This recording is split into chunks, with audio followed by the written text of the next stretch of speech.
Gina DeLuca here. Alright, this is round 2 of me trying this 2-color palette. I'm trying to do some on school colors. The colors are blue and gold. Not a shimmery gold, but just, you know, the yellow gold. And I'm trying to not get green. So in the last painting, I added some 24 karat gold and some copper to try to get the exact color. But what happened with that is those mica came to the top, they blended with the blue, and I got a lot of green. I'm not looking for green, I want blue and yellow. So I find that the satin enamels give a lot more color separation and less blending with the base coat color or the background color. So what I have here is Phthalo Blue by Liquitex Basics. That is going to be my background slash base coat color. And this color is Cadmium Yellow DPU, which is really very close to the school's color, but I have to mix it with the satin enamel, so that lightens it up. So I added a touch of vermilion to it, which deepened it up a little bit. So it is not exact, but it's pretty close. And against the blue, I think, you know, once it dries, it actually dries a little bit darker than what you see it. So against the blue, hopefully it'll wind up being the right shade, or at least close to it. And prayers for no green. We'll see what happens. So the paints have been mixed 1 part paint to 2 parts Floetrol. The satin enamel mix is half satin enamel and half whatever your other paint is. So if you're going to mix 3 ounces of paint, you want a ½ ounce of satin enamel, a ½ ounce of regular paint, and then 2 ounces of Floetrol. So these paints are mixed with the Floetrol, and then they are thinned with water until I get the consistency that I'm looking for, which is about a 2 on my consistency scale. It is making a mound, but it disappears quickly. And it's making a nice thin, even stream off of my stick. If it gets thick and then thin, you need to mix some more because your consistency is inconsistent. Before we get started, have you seen the Fluid Art inspiration cards? If you have, you can fast forward about a minute, but if you have not, what we have are 52 cards. There are 42 technique cards, and each technique card has an associated video here on YouTube that gives you the exact paint brand, consistency, the color, the recipe, and of course the technique, all of the things that I can't fit onto a card. This is a picture of the painting in that video. This box here contains a tip for this particular technique, and here at the bottom you have the color palette that was used in this painting. And then these 2 boxes can be used together as the basis of a 2-color palette, or you can build off of those colors. And there are 8 bonus color palette cards. Each one has 5 color palettes. You can use all of the colors or just some of the colors, mix and match the bonus color palette cards with the technique cards, and you have more combinations than you could ever paint in a lifetime. These are available at my website, ginadeluca.net, and also at amazon.com. Okay, the first thing I'm going to do is put some paint in my cup and lay down my base coat. You'll notice I've already covered my edges. I do this because I mix my paints pretty thin, and I'm using Floetrol. That combination does not give me the best coverage on the sides of my canvas, and it is just easier to paint it before I pour than it is to come back later after it's dried and try to touch it up, make it look pretty, or to have to frame it because they just look so heinous. So I like to troubleshoot before there's trouble, and especially if I wind up using custom blended colors for my base coat, which I often do, that is even harder to match up.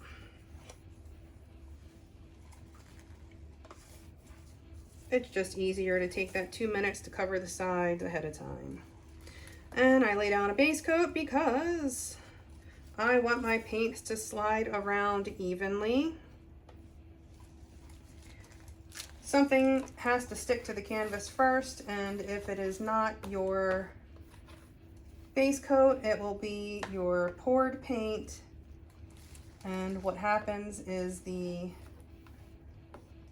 edges of your puddle will stick to the canvas, and then the center of the puddle will roll over top of that. And then sometimes you can lose some of the best parts of your painting. You lose the option of keeping those edges.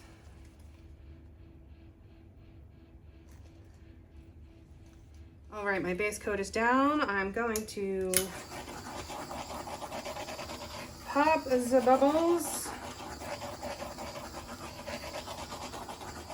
Okay, so typically I do pour from up high and I want the paints to sink and churn, but I don't want green. So I think I'm going to try a more delicate layering process and see how this works out for me.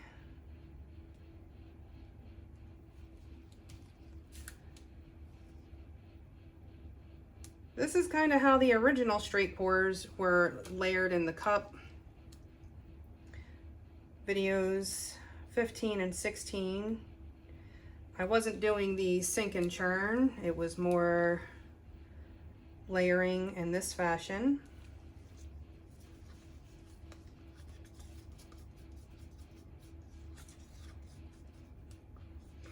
The sink and churn was kind of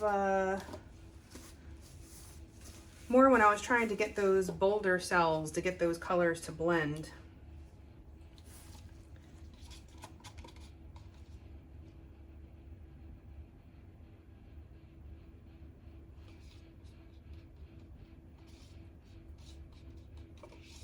Just trying to cover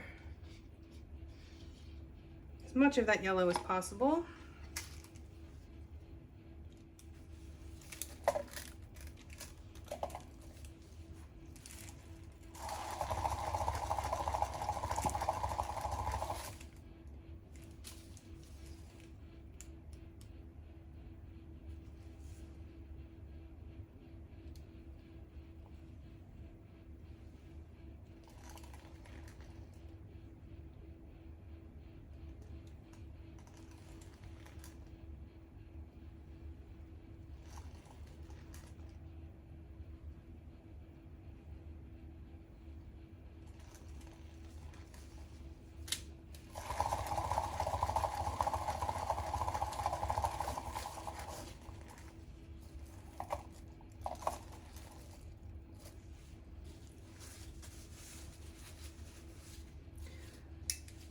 Going to give one more pop of the bubbles here so they don't come up through my yellow. Okay, going to try for a spiral pour. We'll see what happens.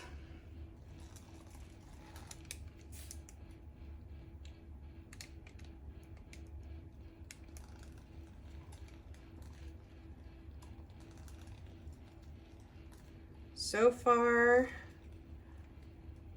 less green. I can't say no green.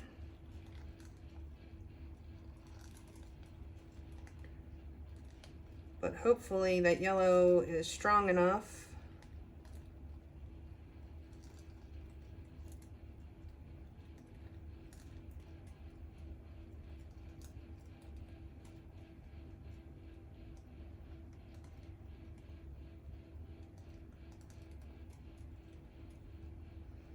Do I have any of that yellow at the bottom? That's the one thing about the sink and churn. I wind up getting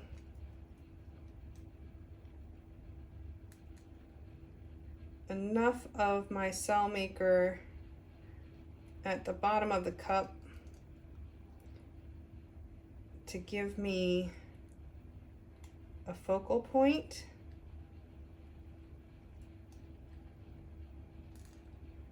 I'm hoping there's some in there.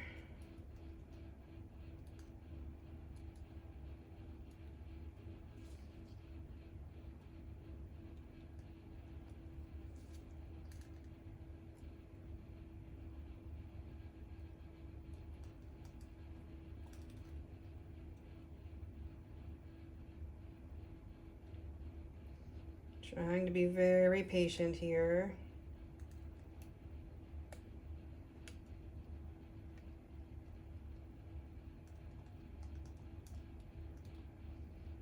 See a little bit. Hopefully it's enough to do something.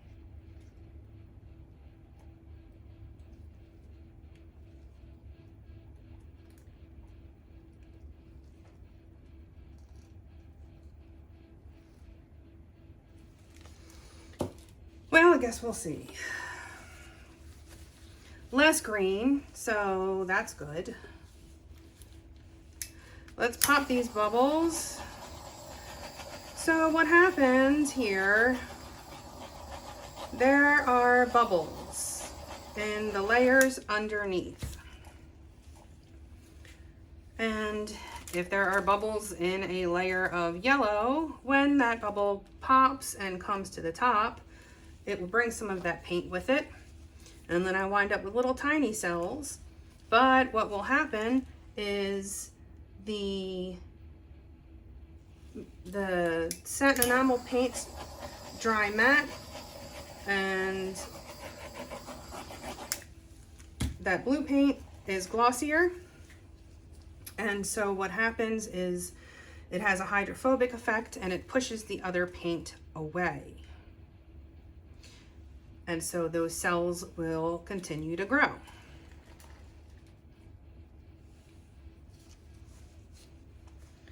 So I like to be patient at this part of, there we go. I like to be patient at this part of the painting because I like for my cells to come up before I stretch. That gives me bigger cells.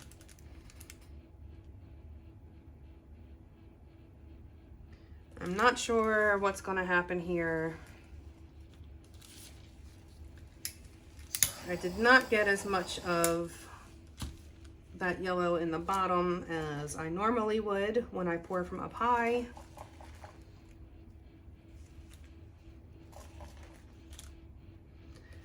There is still green, but there's less green, so at least there's that.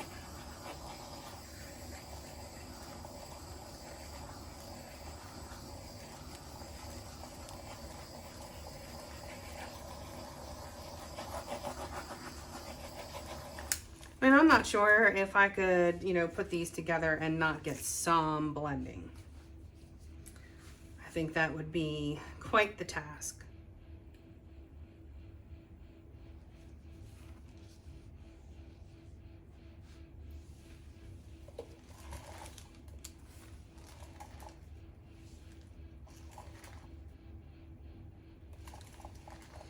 I do like to keep it moving because my spinner is not perfectly level. So I don't want it shifting to any one side more than another. But I will say that when I'm doing a spiral, it is more important for me that my center of the spiral is in the center. If one side is a little wider than the other, that doesn't bother me as much as if this was, askew. Excuse me?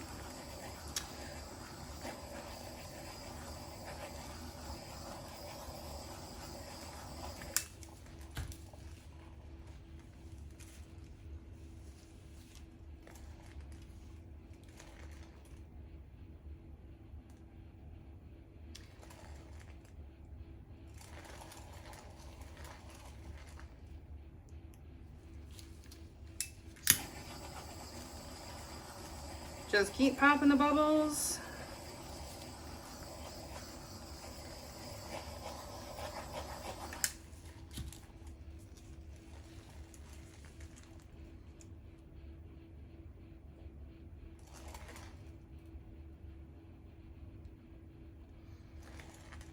So I think I can stretch this now. I'm not really going for the bolder cells. I wouldn't mind if I had pearl cells popping up. I will get more cells as it sits. More cells do develop. That is just the nature of these paints.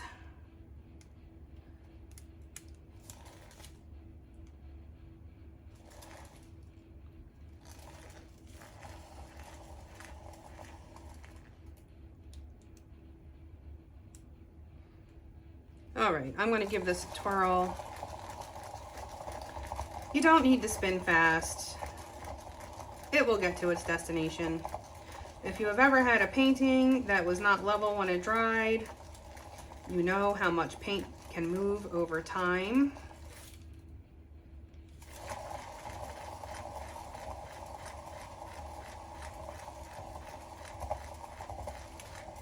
What is the benefit of spinning one direction over another? I have no idea. I just do it.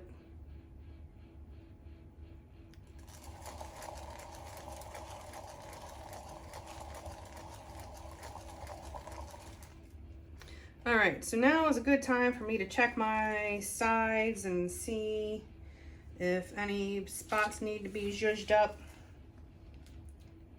Sometimes if it starts to set on the sides, it doesn't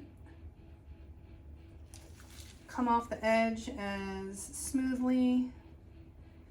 It will resist a bit.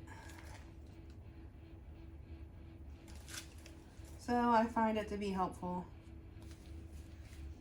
You can just take some of the drippings from your painting and just bring it up to the side.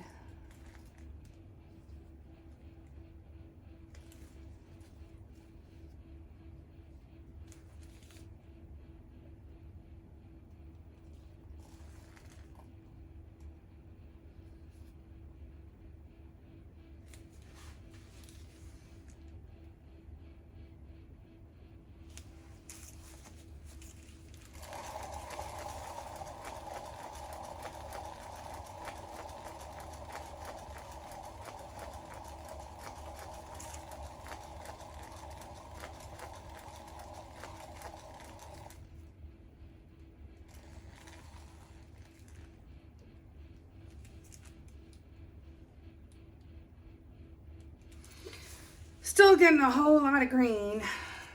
I mean, I guess that's just what's gonna happen.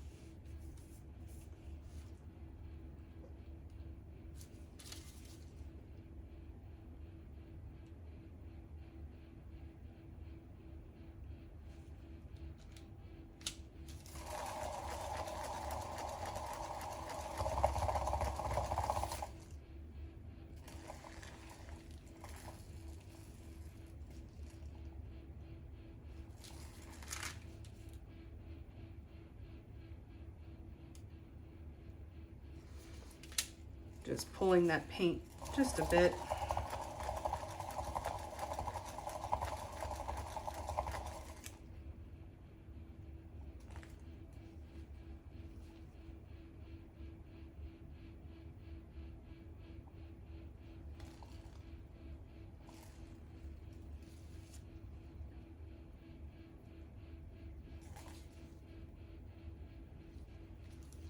When these corners start to set up, or the edges, it really can make a difference with how your paints slide off of that canvas.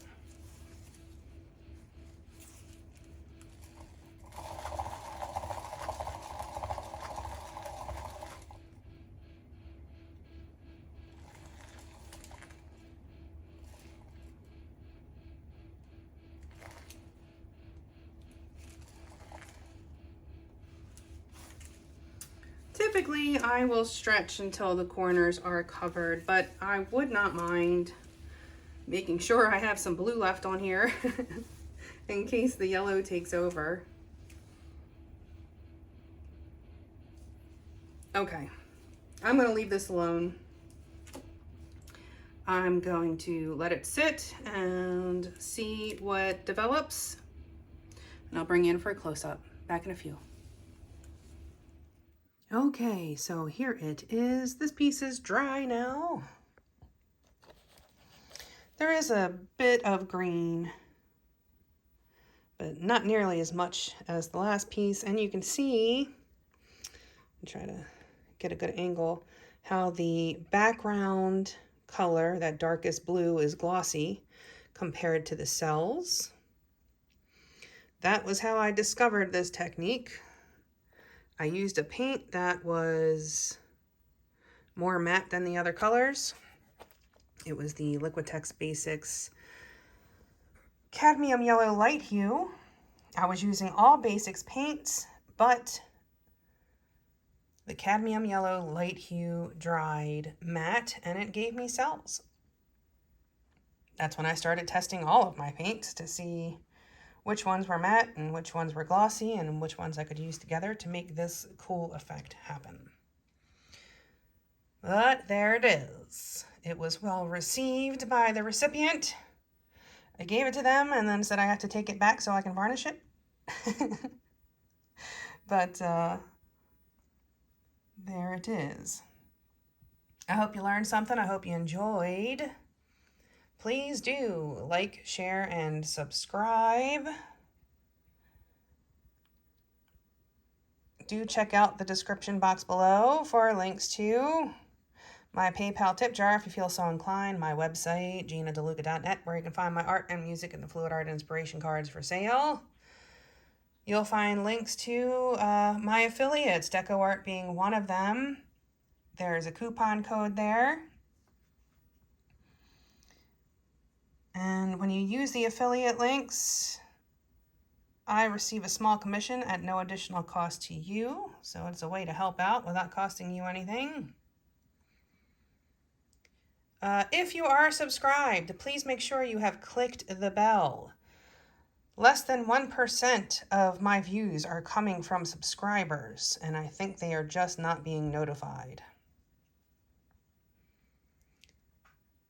What else is there? What have I forgotten? Oh, yes, in the description box, you'll also find the link to our Facebook group. Go make some art. Join us there. Post your masterpieces.